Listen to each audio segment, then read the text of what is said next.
আসসালামু আলাইকুম, সবাইকে স্বাগত জানাচ্ছি আরটিভির সন্ধ্যার সংবাদে। পুরো সংবাদে আপনাদের সাথে আছি আমরা দুজন, আমি ফারজানা তানি এবং আমি সাবরিনা ফিরোজ। যাচ্ছি বিস্তারিত সংবাদে। নারায়ণগঞ্জ সিটি নির্বাচনে ভোটের বাকি আর মাত্র 3 দিন। শেষ মুহূর্তে চলছে জমজমাট প্রচার। ভোটারদের মধ্যে টাকা ছড়ানোর অভিযোগ করছেন নৌকা প্রার্থী ডাক্তার সেলিনা হায়াত আইভি। আর তৈমুর আলম খন্দকার জানান হয়রানি ঠেকাতে 3 স্তরের এজেন্ট দেবেন। এদিকে নির্বাচনী কর্মকর্তা ও প্রশাসনের সঙ্গে বৈঠকে প্রধান নির্বাচন কমিশনার বলেন, ভোটের পরিবেশ এখনো পর্যন্ত শান্তিপূর্ণ রয়েছে। শামীম ওসমান নির্বাচনী আচরণবিধি লঙ্ঘন করেছে বলে জানান সিইসি। আতিকা রহমান রিপোর্টে থাকছে বিস্তারিত।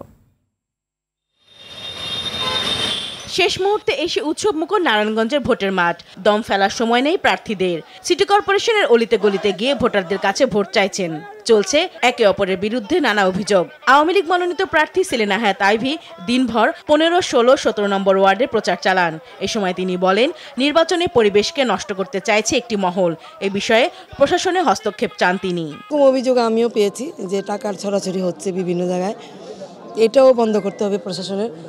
সুতরাং টাকা কোত্থেকে ছড়াচ্ছে, কে ছড়াচ্ছে, এটা আমারও প্রশাসনের কাছে জিজ্ঞাসা যে কেন তারা ব্যবস্থা নিচ্ছে না। আমার নেতাকর্মীদের যারা গ্রাউন্ড লেভেলে কাজ করছে তাদের কথা জিজ্ঞেস করেন না, একজনকে টেনে নিয়ে আসেন এই নির্বাচনের মধ্যে। কেন আপনারা তৈমুর কাকার কথা বলেন, অন্য প্রার্থীর কথা বলেন, এক বিশেষ ব্যক্তির কথা বারবার কেন বলতে চাচ্ছেন? নগরীর খানপুর এলাকায় অলিতে গলিতে ভোটারদের বাড়ি চষে বেড়ান স্বতন্ত্র প্রার্থী তৈমুর আলম খন্দকার। এ সময় তিনি আইনশৃঙ্খলা বাহিনীর বিরুদ্ধে নেতাকর্মী ও এজেন্টদের ধরপাকড়ের অভিযোগ এনে 3 স্তরের এজেন্টের পরিকল্পনার কথা জানান। নৌকার পক্ষের কোন লোকজনকে গ্রেপ্তার করে নাই, তাদের বাড়িতে যায় নাই। আমার সিদ্ধিরগঞ্জের যিনি সমন্বয়ক তাকে গ্রেপ্তার করেছে এবং আমার লোকজনের বাড়ি বাড়ি যাচ্ছে তাদের গ্রেপ্তার করার জন্য, তাদের হয়রানি করার জন্য। এটা তো দিনের আলোর মতো পরিষ্কার। তারপরে যদি তিনি বলেন যে আমার লোক হয়রানি হচ্ছে না, এটা আপনারা বিবেচনা করে দেখবেন। রিটার্নিং ও প্রিজাইডিং কর্মকর্তাদের সঙ্গে বৈঠক করে দিক নির্দেশনা দেন প্রধান নির্বাচন কমিশনার KM নুরুল হুদা। এ সময় সাংবাদিকদের বলেন, 2-1টি অভিযোগ ছাড়া নারায়ণগঞ্জের ভোট পরিস্থিতি নিয়ন্ত্রণে রয়েছে।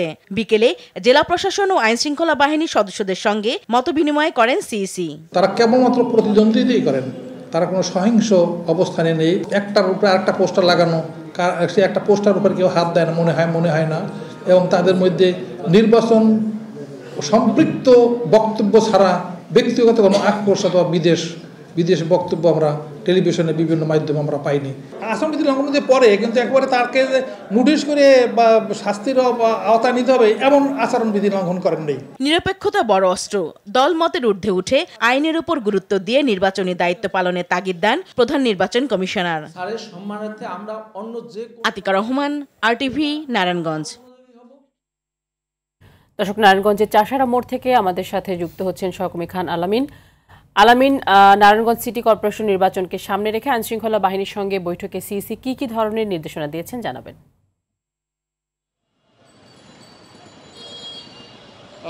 নির্বাচনের মাঠে বাকযুদ্ধ খুব স্বাভাবিক একটি বিষয়, তবে যখন নারায়ণগঞ্জের কোনো নির্বাচন হয় সেখানে বাকযুদ্ধ একটি ভিন্ন মাত্রা পায়। এখানে পাল্টাপাল্টি অভিযোগ যেমন থাকে, তেমনি তৃতীয় পক্ষ হিসেবে এখানে স্থানীয় যে সংসদ সদস্য শামীম ওসমানের উপস্থিতিও লক্ষ্য করা যায়।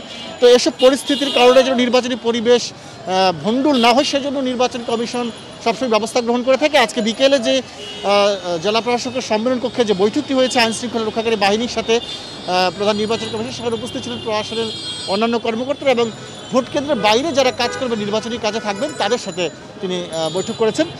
তো সেখানে এই বিষয়গুলো উঠে এসেছে যে এই যে বাকযুদ্ধ কিংবা পাল্টা অভিযোগ এর কারণে পরিস্থিতি কোন দিকে যেতে পারে, খারাপ দিকে যেতে পারে, সে আলোচনাগুলো এসেছে। তবে বর্তমান পরিস্থিতি পর্যবেক্ষণ করে তাদের কাছে মনে হয়েছে যে এখন পর্যন্ত যেটি অব্যাহত রয়েছে সেটি আইনশৃঙ্খলা রক্ষাকারী বাহিনীর নিয়ন্ত্রণের মধ্যে রয়েছে, কোনো ধরনের খারাপ পরিস্থিতি তৈরি হবে না, এই দিকটি নিয়ে আলোচনা হয়েছে। আরেকটি দিক ছিল যে স্বাভাবিকভাবেই দেখা যায় যে সিটি কর্পোরেশন যে নির্বাচনগুলো থাকে সেখানে কাউন্সিলর প্রার্থীদের মধ্যে প্রতিদ্বন্দ্বী যারা থাকেন তাদের মধ্যে নানান ধরনের অপ্রীতিকর পরিবেশ পরিস্থিতি তৈরি হয়, যেগুলো নির্বাচনী আচরণবিধি লঙ্ঘন হয় কিংবা নির্বাচনের সুষ্ঠু পরিবেশ বজায় রাখার ক্ষেত্রে প্রতিবন্ধকতা হিসেবে কাজ করে। তো নারায়ণগঞ্জ সিটি নির্বাচনের ক্ষেত্রে এমন পরিস্থিতি হয়নি বলেই নির্বাচন কমিশনের কাছে মনে হয়েছে। এবং আরেকটি বিষয় গুরুত্বপূর্ণ, সেটি হচ্ছে যে করোনার বর্তমান যে সংক্রমণ সেটি আলোচনা এসেছে। তবে সেক্ষেত্রে তারা বলেছেন যে এখানে যাতে করোনার সংক্রমণ না ছড়ায় এবং স্বাস্থ্যবিধি মেনে যাতে ভোটাররা ভোট দিতে পারে সে ধরনের ব্যবস্থা গ্রহণ করা হবে, সেই বিষয়টি নির্বাচন কমিশন, প্রধান নির্বাচন কমিশন আইন শৃঙ্খলা কমিটির যে সভা সেই সভায় বলেছেন। তানি আলামিন, ধন্যবাদ আপনাকে। দর্শক, এতক্ষণ নারায়ণগঞ্জ থেকে জানাচ্ছিলেন সহকর্মী খান আলামিন। এবার অন্য প্রসঙ্গ। কাল থেকে মাস্ক পরা সহ স্বাস্থ্যবিধি না মানলে শাস্তির মুখে পড়তে হবে বলে জানিয়েছেন স্বাস্থ্যমন্ত্রী জাহিদ মালেক। রাজধানীতে এক অনুষ্ঠানে তিনি বলেন, করোনা রোধে সরকারের 11 দফা বাস্তবায়নে মাঠে থাকবে ভ্রাম্যমাণ আদালত। এদিকে রাজধানীর বিভিন্ন হাসপাতালে টেস্ট করতে আসা মানুষের ভিড় বেড়েছে। হাসপাতালে বাড়ছে রোগীর সংখ্যা। গেল 24 ঘন্টায় করোনায় মারা গেছেন 4 জন, আক্রান্ত হয়েছেন 2916 জন। শনাক্তের হার 11.68%। আরও থাকছে এয়ার বাদলের রিপোর্টে। কাশি, তারপরে এখন মানে 2 রাত ঘুমাইতে পারে না, এরকম অবস্থা। এখন আর এই 2 দিনে অনেক বেশি। 5 বছরের আব্দুল্লাহ গত 1 সপ্তাহ ধরে সর্দি কাশিতে ভুগছে। আব্দুল্লাহর দাদি করোনায় আক্রান্ত, হাসপাতালে ভর্তি। তাই ছোট্ট শিশুটি সহ পরিবারের সবাই করোনা পরীক্ষা করাতে নমুনা দিচ্ছেন। রাজধানীর কুর্মিটোলা জেনারেল হাসপাতাল এবং মুগদা সহ বিভিন্ন হাসপাতালে তাদের মতো অনেকেই করোনা পরীক্ষা করাতে ভিড় করছেন। যারা বাংলাদেশে ঢুকছে তারা করোনার রিপোর্ট বানোয়া দিয়ে ঢুকছে ভারতেতে, এবং বিদেশতে যারাই আসুক ওই তাৎক্ষণিক কাস্টমসে এই নমুনা নিতে হবে। রাজধানীর কুর্মিটোলা জেনারেল হাসপাতালে 300 বেডের মধ্যে করোনা রোগী ভর্তি 81 জন, কিন্তু খালি নেই আইসিইউ শয্যা। স্বাস্থ্য সচেতন নয় অধিকাংশ মানুষ। মুগদা মেডিকেল কলেজ হাসপাতালের ভারপ্রাপ্ত পরিচালক বলেন, সংক্রমণ বাড়ায় প্রায় সব রোগীদেরই তারা করোনা টেস্ট করেই চিকিৎসা দিচ্ছেন। টেস্ট প্রায় দ্বিগুণের উপরে চলে যাচ্ছে। সুতরাং এক কথায় আমাদের যে রিফ্লেকশন জাতীয় পর্যায়ের যে তথ্যপত্র তার সঙ্গে সামঞ্জস্যপূর্ণ। সেক্ষেত্রে আমাদের প্রস্তুতি সর্বোচ্চ পর্যায়ে। স্বাস্থ্য অধিদপ্তরের ব্রিফিংয়ে প্রতিষ্ঠানটির পরিচালক রোবেদ আমিন হাসপাতালগুলোর প্রস্তুতি জানিয়ে বলেন, অমিক্রন সবার জন্যই ভয়ানক হতে পারে। সেটি শুধু বয়স্ক বৃদ্ধ লোকের জন্য বিপজ্জনক সেটি নয়, পুরুষ ছাড়াও এটি মহিলা এবং একই সঙ্গে শিশুদের যারা আছেন তাদের মধ্যেও সংক্রমণের হারটা কিন্তু এই ওমিক্রন ভেরিয়েন্টের মাধ্যমে অনেক বেশি হয়। স্বাস্থ্যমন্ত্রী বলেন, 13 জানুয়ারি বুধবার থেকে সবাইকে স্বাস্থ্যবিধি মেনে চলতে হবে। সামাজিক, রাজনৈতিক এবং ধর্মীয় অনুষ্ঠানগুলো যেগুলো হয়ে থাকে সেগুলো সীমিত করা এবং বন্ধ করা এবং নিরুৎসাহিত করা। মাস্ক পরতে হবে প্রতিটি কর্মক্ষেত্রে, সব জায়গায় যেখানে যাবে, দোকানে যাবে বা ব্যবসা বাণিজ্যে যাবে, চাকরিতে যাবে, মাস্ক পরতে হবে। যদি না পরে তাহলে মোবাইল কোর্টের মাধ্যমে তাকে জরিমানা করা হবে এবং জেল পর্যন্ত হতে পারে। এবং দোকানপাটও 8টার সময় বন্ধ হয়ে যাওয়ার বিষয় রয়েছে। করোনায় দেশে গেল 24 ঘন্টায় 4 জন মারা গেছেন। এ নিয়ে মৃতের সংখ্যা দাঁড়িয়েছে 28,111 জন। এ সময় শনাক্ত হয়েছে 2,916 জন। মোট শনাক্ত 16,01,305 জন। আক্রান্তের হার 11.68%। আর বাদল, RTV। এখনো দেশের বেশিরভাগ শিক্ষার্থী কোভিড টিকার বাইরে। 12 থেকে 17 বছর বয়সী 1,16,00,000 শিক্ষার্থীর মধ্যে টিকা নিতে পেরেছে 48 লাখের কিছু বেশি। অথচ টিকা ছাড়া বৃহস্পতিবার থেকে ক্লাসে যাওয়া নিষেধ। এ অবস্থায় সারা দেশে শিক্ষার্থীদের টিকা দেওয়ার সময়সীমা 31 জানুয়ারি পর্যন্ত বাড়িয়েছে শিক্ষা মন্ত্রণালয়। শাকিবুর রহমানের রিপোর্ট দেখুন। অন্তত 1 ডোজ টিকা ছাড়া 12 থেকে 17 বছর বয়সী শিক্ষার্থীরা ক্লাসে যেতে পারবে না। 13 জানুয়ারি থেকে শিক্ষামন্ত্রী এমন নির্দেশনা কার্যকরের কথা থাকলেও এর একদিন আগেও বেশিরভাগ শিক্ষার্থীকে টিকা দেয়া সম্ভব হয়নি। দেশে এই বয়সী 1,16,00,000 শিক্ষার্থীর মধ্যে টিকার বাইরেই 75 লাখ। রাজধানী ঘেঁষা কেরানীগঞ্জের অনেক শিক্ষার্থী জানেন না 12 তারিখের মধ্যে টিকা নেয়ার নির্দেশনা। কোনো প্রতিষ্ঠানে আবার টিকা কার্যক্রম শুরু হবে 15 জানুয়ারি থেকে। জানি, কিন্তু ভ্যাকসিন কিছু করেন বলে নাই। এই স্কুল থেকে 15 তারিখে টিকা দেওয়া হবে। শিক্ষকরা বলছেন দ্রুত সব শিক্ষার্থীকে টিকা নেয়ার বাধ্যবাধকতা জানাতে হবে। বিকেলে এই ফিচারটা তৈরি হয়েছে, আমরা স্টুডেন্টকে জানাতে পারিনি। আজকে আমরা স্টুডেন্টদেরকে সবারই মেসেজ দিয়ে দেব। চট্টগ্রাম মহানগরের 9টি ওয়ার্ড ও জেলার 15টি উপজেলার শিক্ষার্থীদের প্রথম ডোজ টিকা দেয়া সম্ভব হয়েছে। 20 জানুয়ারির মধ্যে বাকিদের টিকা দেওয়ার চেষ্টা করছে সিভিল সার্জন কার্যালয়। এই করোনার মধ্যে লড়াই করার জন্য আমাদের টিকাটা অনেক জরুরি ছিল। টিকা নিয়ে আমাদের এখন ভালো লাগতেছে, কোনো রকম ব্যথা অনুভব হয়নি। এদিকে রাজধানীর বিভিন্ন শিক্ষা প্রতিষ্ঠানে টিকা নিতে আসা শিক্ষার্থীদের দীর্ঘ লাইন দেখা গেছে। ফার্স্ট ডোজ দেওয়া হয়েছে, তো টিকা দেওয়ার এটা ভালো ছিল। আমার সমস্যা ছিল, এখানে আসলাম, আপুরা ভালো সিস্টেমে সমস্যা সমাধান করে দিল, তারপরে ভ্যাকসিন দিয়ে দিলাম। স্কুল কর্তৃপক্ষ বলছে সব এলাকার ছাত্রছাত্রীরা একসঙ্গে আসায় এমন পরিস্থিতির সৃষ্টি হয়েছে। সবাই মনে করে যে ভ্যাকসিন পাবো কি পাবো না, এরকম একটা মনের মধ্যে কাজ করে প্রত্যেকটা গার্ডিয়ানের। মাধ্যমিক ও উচ্চ মাধ্যমিক শিক্ষা বোর্ডের দাবি 15 জানুয়ারির মধ্যে সকল শিক্ষার্থীকে টিকার আওতায় আনা যাবে। আমাদের টিকা কার্যক্রমে এখন পর্যন্ত যেই হার, সেই হারে আমাদের শিক্ষার্থীদের 50% উপরে টিকা কিন্তু হয়ে গেছে। 15 তারিখের মধ্যে টিকা কার্যক্রমটা শেষ করার। সার্বিক পরিস্থিতি বিবেচনায় 12 থেকে 17 বছরের শিক্ষার্থীদের টিকার আওতায় আনার সময়সীমা 31 জানুয়ারি পর্যন্ত বাড়িয়েছে শিক্ষা মন্ত্রণালয়। সাকিবুর রহমান, RTV, ঢাকা। সরকারি বিধিনিষেধের আওতায় শনিবার থেকে অর্ধেক যাত্রী নিয়ে বাস চললেও বাড়ছে না ভাড়া। বিকেলে বনানীতে বিআরটিএ ভবনে বাস মালিকদের সঙ্গে বৈঠক শেষে এই সিদ্ধান্তের কথা জানিয়েছেন বাংলাদেশ সড়ক পরিবহন কর্তৃপক্ষের চেয়ারম্যান নূর মোহাম্মদ মজুমদার। তবে স্বাস্থ্যবিধি মেনে শতভাগ যাত্রী নিয়ে চলাচলের অনুরোধ মালিকদের। কিছুদিন আগে আমরা ভাড়া বৃদ্ধি করেছিলাম জ্বালানি তেলের মূল্য বৃদ্ধির প্রেক্ষিতে।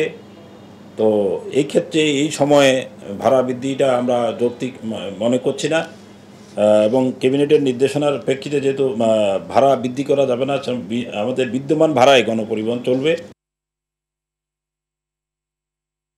যত লকডাউন তত ক্ষতি, এমনটি উল্লেখ করে ব্যবসায়ীদের শীর্ষ সংগঠন FBCCI সভাপতি মোহাম্মদ জসিমউদ্দিন জানালেন, করোনার নতুন ধরন ওমিক্রনের সংক্রমণ ঠেকাতে লকডাউনের পরিবর্তে গণসচেতনতা বাড়ানো দরকার। দুপুরে ঢাকা রিপোর্টার্স ইউনিটিতে আয়োজিত সংবাদ সম্মেলনে তিনি বলেন, লকডাউন দেওয়া হলে রপ্তানি কমার পাশাপাশি বেকারত্ব বাড়বে।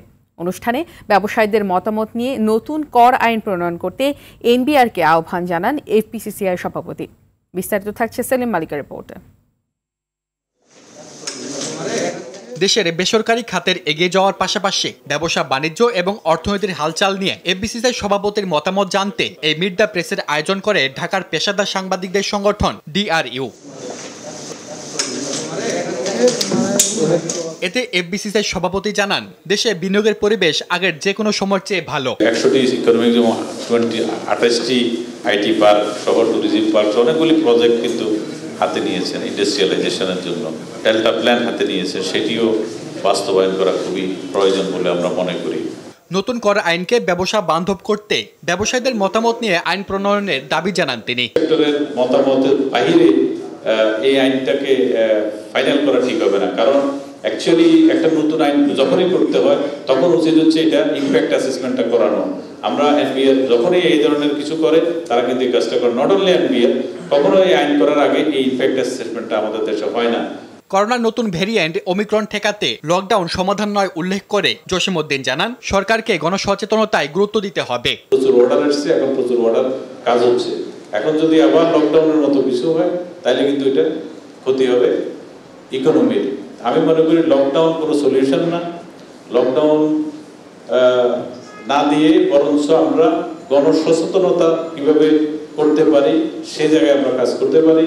আন্তর্জাতিক বাজারে জ্বালানি তেলের দাম কমে যাওয়ায় তা দেশের বাজারে সমন্বয় করতে সরকারের প্রতি আহ্বান জানান FBCCI সভাপতি। ডলারের দাম যেভাবে আপনি করেছেন, জ্বালানি তেলটা আমরা সেভাবে করে দিতে পারি। সেলিম মালিক, RTV, ঢাকা। বিদেশ থেকে রাষ্ট্রবিরোধী কার্যকলাপে জড়িতদের তালিকা করে পাসপোর্ট বাতিলের সিদ্ধান্ত নিয়েছে সরকার। সচিবালয়ে আইনশৃঙ্খলা বিষয়ক মন্ত্রিসভা কমিটির বৈঠকে এই সিদ্ধান্ত হয় বলে জানান কমিটির সভাপতি ও মুক্তিযুদ্ধ বিষয়ক মন্ত্রী আকম মোজাম্মেল হক। যে কোনো সরকারি চাকরিতে নিয়োগ ও শিক্ষা প্রতিষ্ঠানে ভর্তির আগেও ডোপ টেস্ট বাধ্যতামূলক করার জন্য দ্রুত একটি আইন করা হবে বলেও জানান মন্ত্রী। বিস্তারিত থাকছে নাজিব ফরাইজির রিপোর্টে। সচিবালয়ে আইন শৃঙ্খলা বিষয়ক মন্ত্রিসভা কমিটির বৈঠক শেষে ব্রিফিং করেন কমিটির সভাপতি মুক্তিযুদ্ধ বিষয়ক মন্ত্রী আ.ক.ম মোজাম্মেল হক। তিনি জানান, সামাজিক যোগাযোগ মাধ্যমে রাষ্ট্রবিরোধী কর্মকাণ্ডে জড়িত প্রবাসী বাংলাদেশিদের পাসপোর্ট বাতিল করা হবে। রাষ্ট্রীয় বিরোধী যে সমস্ত কাজ তারা যারা বিদেশে বসে করছে তাদের যাতে পাসপোর্ট বাতিল করা হয় সেই জন্য আমরা পরামর্শ দিয়েছি যে তাদের তালিকা প্রস্তুত করা হোক, তথ্যপত্র সংগ্রহ করে তাদের পাসপোর্ট বাতিলের জন্য সিদ্ধান্ত দেওয়া হয়েছে, নির্দেশ দেওয়া হয়েছে। সরকারি চাকরিতে নিয়োগ ও শিক্ষা প্রতিষ্ঠানে ভর্তির আগে ডোপ টেস্ট বাধ্যতামূলক করাতে আইন করা হবে বলেও জানান তিনি। ডোপ টেস্টের জন্য একটা আইন, খুব দ্রুতই একটা আইন স্বরাষ্ট্র মন্ত্রণালয় পার্লামেন্টে উপস্থাপন করবে, মন্ত্রিসভায় উপস্থাপন করবে। যে কোনো সরকারি চাকরিতে শুধু তাই নয়, আমরা কলেজ এবং ইউনিভার্সিটি লেভেলে ভর্তির ক্ষেত্রেও প্রত্যেকটা ছাত্রের ডোপ টেস্ট বাধ্যতামূলক। পাসপোর্টের মেয়াদ শেষ হওয়া বিদেশিদের নিজ দেশে ফেরত পাঠানোর উদ্যোগের কথা জানান আ.ক.ম মোজাম্মেল হক। আমরা সেজন্য অর্থ বরাদ্দের জন্য অর্থ মন্ত্রণালয়কে আমরা অনুরোধ করেছি। নাজিব ফরায়েজি, RTV, ঢাকা। দুর্ঘটনা রোধে স্কুল, কলেজ, বিশ্ববিদ্যালয় পর্যায়ে ট্রাফিক আইন পড়ানোর নির্দেশ দিয়েছেন প্রধানমন্ত্রী শেখ হাসিনা। শিক্ষার্থীদের রাস্তা পারে ট্রাফিক পুলিশের পাশাপাশি স্কুল কর্তৃপক্ষকে সহায়তার নির্দেশ দিতে শিক্ষা মন্ত্রণালয়কে ব্যবস্থা নিতে বলেন তিনি। গণভবন থেকে রাঙামাটিতে চেঙ্গি সেতু সহ সড়ক ও জনপথ অধিদপ্তরের 4টি প্রকল্পের উদ্বোধনী অনুষ্ঠানে এসব কথা বলেন প্রধানমন্ত্রী। বিস্তারিত জানাচ্ছেন নাজিব ফরায়েজি। পার্বত্যবাসীর দীর্ঘদিনের স্বপ্ন রাঙামাটির নানিয়ার চরে চেঙ্গি সেতু, যা শুধু যাতায়াতই নয়, পাহাড়ে ব্যবসা বাণিজ্য ও জীবনযাত্রায় বৈপ্লবিক পরিবর্তন আনবে। প্রাকৃতিক সৌন্দর্যের লীলাভূমি সাজেক যাওয়ার দূরত্ব ও কষ্ট কমবে। পাহাড়ের পদ্মা সেতু খ্যাত রাঙামাটির নানিয়ার চরের চেঙ্গি ব্রিজের কাজ শুরু হয় 2017 সালে। 500 মিটার দৈর্ঘ্যের এই সেতু নির্মাণে খরচ হয়েছে 120 কোটি টাকা। সকালে গণভবন থেকে ভিডিও কনফারেন্সের মাধ্যমে সেতুটি উদ্বোধন করেন প্রধানমন্ত্রী শেখ হাসিনা। এ সময় কক্সবাজারের বালুখালী থেকে বান্দরবনের ঘুমদুম সীমান্ত সংযোগ সড়ক, সিলেট শহর বাইপাস গ্যারিসন লিংক 4 লেন মহাসড়ক এবং ঢাকা বিমানবন্দর সড়কে শহীদ রমিজউদ্দিন স্কুল অ্যান্ড কলেজ সংলগ্ন আন্ডারপাসের উদ্বোধন করেন প্রধানমন্ত্রী। সড়ক দুর্ঘটনা রোধে সবাইকে সতর্ক হওয়ার আহ্বান জানান সরকার প্রধান। ট্রাফিক রুলস সকলে মেনে চলবেন। মোবাইল ফোন কানে নিয়ে কথা বলতে বলতে ওই সড়ক দিয়ে চলা বা রেললাইনের পাশ দিয়ে হাঁটা বা রেললাইন পার হওয়া বা সড়ক পার হওয়া, এটা কখনো কেউ করবেন না, এটা বন্ধ করতে হবে। দ্বিতীয় কথা হলো যে সেখান থেকে হঠাৎ করে দৌড় দিয়ে রাস্তা পার হবেন না। এই রাস্তা পার হতে গেলেই কিন্তু দুর্ঘটনাটা ঘটে। প্রতিটি জায়গায় ফুট ওভারব্রিজ করা আছে বা আন্ডারপাস আমরা করে দিচ্ছি, কাজে সকলকে সেটা মেনে চলতে হবে। বিদ্যালয় পর্যায়ে শিক্ষার্থীদের সড়ক আইন সম্পর্কে সচেতন করতে প্রতিষ্ঠানগুলোকে উদ্যোগ নেয়ার নির্দেশ দেন প্রধানমন্ত্রী। আমাদের তরফ থেকে প্রত্যেকটা স্কুল কলেজে ট্রাফিক রুলস সম্পর্কে একেবারে ছোট্টবেলা থেকে শিক্ষা দেওয়া উচিত। প্রত্যেক স্কুলে এই ব্যবস্থাটা নিতে হবে, কলেজ ইউনিভার্সিটিতে ব্যবস্থা নিতে হবে। এছাড়া যখন স্কুল ছুটি এবং স্কুলে যখন ছাত্রছাত্রীরা যায়, সেখানে প্রত্যেকটা স্কুল নিজ উদ্যোগে বিশেষ ট্রাফিকের ব্যবস্থা নেবে। ট্রাফিক পুলিশ থাকবে তাদের সহযোগিতা করতে, কিন্তু স্কুল কর্তৃপক্ষ এ ব্যাপারে যথাযথ সচেতন হবে এবং তাদেরও নিজস্ব লোক থাকতে হবে ওখানে, যাতে ছেলেমেয়েরা নিরাপদে সড়কটা পার হতে পারে। কারণ অনেক সময় অন্যের কথা তারা শুনতে চায় না, কিন্তু যদি স্কুলের কর্তৃপক্ষ কেউ থাকেন তার কথা ছাত্রছাত্রীরা শুনবে। এ ব্যাপারে আমি মনে করি শিক্ষা মন্ত্রণালয় প্রত্যেকটা স্কুলকে নির্দেশ দিতে পারেন। নিরাপদ সড়ক নিশ্চিতে চালক হেলপারদের প্রশিক্ষণ দেওয়ার পাশাপাশি সবাইকে একযোগে কাজ করার আহ্বান জানান Sheikh Hasina. Najib Farayezi, RTV, Dhaka. BNP chairperson Begum Khaleda জিয়ার মুক্তি ও বিদেশে চিকিৎসার দাবিতে চট্টগ্রাম, খুলনা, রাজশাহী, চাঁদপুর, রংপুর ও সিলেটে সমাবেশ করেছে দলটি। চট্টগ্রামের কর্ণফুলী থানার সিডিএ আবাসিক এলাকার মাঠে বিএনপি সমাবেশের মঞ্চটি ভেঙে পড়ে। এই ঘটনায় কয়েকজন আহত হয়েছেন। বেলা 1টার দিকে দলের স্থায়ী কমিটির সদস্য আমির খসরু মাহমুদ চৌধুরী বক্তব্য দেওয়ার সময় এই ঘটনা ঘটে। এ সময় খসরু বলেন, সমাবেশের মঞ্চ ভেঙে গেলেও আন্দোলন বন্ধ হবে না। সমাবেশের জন্য দফায় দফায় অনুমতি নেয়ার দিন শেষ হয়ে গেছে বলেও মন্তব্য করেন তিনি।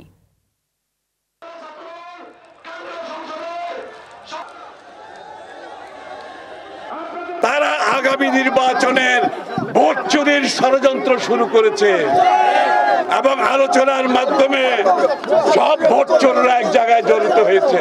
তারা আবার ভোট চুরির মাধ্যমে আবার নতুন ষড়যন্ত্র শুরু করেছে এবং এই ষড়যন্ত্রে এই চুরির ভাগীদার তারা আবার চুরির ভাগের জন্য ঘুরঘুর করছে। আজকে বাংলাদেশের স্বাধীনতার মূল মন্ত্র তারা ষড়যন্ত্রের মাধ্যমে ধ্বংস করেছে। সেনাবাহিনীর অবসরপ্রাপ্ত মেজর সিনহা মোহাম্মদ রাশেদ খান হত্যা মামলায় যুক্তিতর্ক শেষে আগামী 31 জানুয়ারি রায়ের দিন ধার্য হয়েছে। সকালে কক্সবাজার জেলা ও দায়রা জজ মোহাম্মদ ইসমাইলের আদালতে আসামি ওসি প্রদীপের পক্ষে অ্যাডভোকেট রানা দাশগুপ্ত তার অসমাপ্ত যুক্তিতর্ক শুরু করেন। পরে রাষ্ট্র এবং বাদী পক্ষের আইনজীবীরা আসামি পক্ষের আইনজীবীদের যুক্তি খণ্ডন করেন। সবকিছু শেষে আগামী 31 জানুয়ারি মামলার রায়ের দিন ধার্য করেন বিচারক। সর্বোচ্চ শাস্তির আশা করছেন বাদীপক্ষের আইনজীবীরা। 2020 সালের 31 জুলাই কক্সবাজার মেরিন ড্রাইভের শামলাপুর চেকপোস্টে পুলিশের গুলিতে নিহত হন major Sinha. Chain of facts এখানে প্রমাণিত হয়েছে। এখানে যে যার জন্য দায়ী, অর্থাৎ যে লাইবিলিটির জন্য দায়ী, সে তার অবশ্যই শাস্তি হবে এবং সেটা 31 তারিখ আপনারা পাবেন। আমরা আশা করি আমরা একটা ভালো ফলাফল আশা করি। কিছু নিরীহ লোক এদেরকে এই মামলায় ফলসলি ইমপ্লিকেট করা হয়েছে এবং দীর্ঘদিন কার্য দিবসের পর 65 জন সাক্ষীকে এখানে প্রডিউস করার পরে জামিন হয়েছে। আমার বিরুদ্ধে কোনো সাক্ষী কোনো কিছু এখানে তারা সাক্ষ্য দিতে পারেনি। আমি বিজ্ঞ আদালতে কিন্তু আমি খালাস পাবো এবং এটা আমার নিয়ে বিচার প্রতিষ্ঠা হবে। আমি আমার খালাস পাওয়ার ব্যাপারে আমি দৃঢ় বিশ্বাস। বিদেশি নাগরিক সহ সংঘবদ্ধ আন্তর্জাতিক প্রতারক চক্রের 9 সদস্যকে গ্রেফতার করেছে র্যাব। সামাজিক যোগাযোগ মাধ্যমে প্রতারণা ও বিপুল অর্থ আত্মসাতের অভিযোগ এসেছে তাদের বিরুদ্ধে, যার ফলে তাদেরকে গ্রেফতার করা হয়েছে। পাশাপাশি চক্রটি আফ্রিকাতে পাচার করেছে 1.5 থেকে 2 কোটি টাকা। সংবাদ সম্মেলনে এসব কথা জানান র্যাব 4-এর অধিনায়ক অতিরিক্ত ডিআইজি মোজাম্মেল হক। আশিকুল আলম জানাচ্ছেন বিস্তারিত।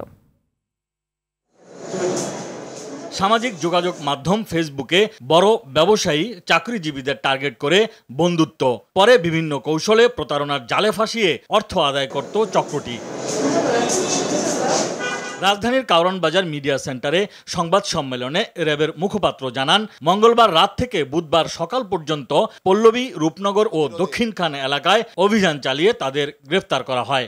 দেশে নকল ডলারের ব্যবসা, প্রতারণা, তারপরে বিভিন্ন ফেসবুক হ্যাকিং করে প্রতারণা, 7 জন বিদেশি নাগরিক সহ 9 জনকে গ্রেপ্তার করলাম। এদের বিরুদ্ধে প্রতারণা সহ পাসপোর্ট আইনে মামলা হবে। নাইজেরিয়া ও দক্ষিণ আফ্রিকার নাগরিকদের ভিসার মেয়াদ শেষ হলেও নানা কৌশলে তারা বাংলাদেশে অবস্থান করে বলেও জানায় র্যাব। টুরিস্ট ভিসার উপরে কিন্তু পরিষ্কারভাবে লেখা আছে এরা কোনো উপার্জনের সঙ্গে জড়িত হতে পারবে না। অধিকাংশই তারা বিভিন্নভাবে প্রতারণার কাজে জড়িত হচ্ছে এবং আমরা যাদেরকে গ্রেপ্তার করেছি সেই 7 জনের মধ্যে আমরা দেখতে পেলাম যে মাত্র 1 জনের ভিসার মেয়াদ 1-2 মাস আছে, বাকি কারোরই ভিসার মেয়াদ নাই। একই অভিযোগে সম্প্রতি মাদক সহ আরো 20 বিদেশি নাগরিককে গ্রেফতার করে র্যাব। পাচ্ছি যে ই কমার্সের নামেও আমরা দেখতে। আশিকুল আলম, আর টিভি, ঢাকা।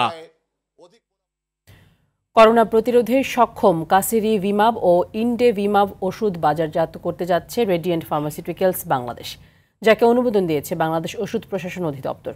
সকালে রাজধানীর একটি হোটেলে স্কয়ার হাসপাতাল আইসিইউ ইন্টারনাল মেডিসিন বিভাগের কনসালটেন্ট ডাক্তার রায়হান রাব্বি ওষুধ দুটির গুণগত মানের বিষয়ে তথ্য উপস্থাপন করেন।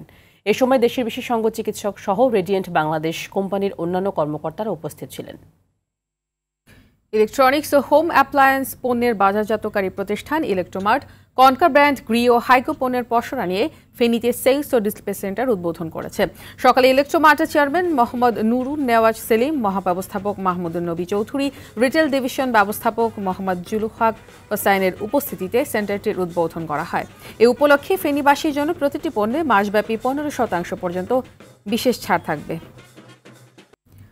জয়পুরহাটে কিডনি বেচাকেনা দালাল চক্রের 9 সদস্যকে আটক করেছে র্যাব। সকালে সংবাদ সম্মেলনে এ তথ্য জানান র্যাব 5-এর অধিনায়ক লেফটেন্যান্ট কর্নেল জিয়াউর রহমান। আটককৃতরা কালাই উপজেলার বিভিন্ন এলাকার বাসিন্দা।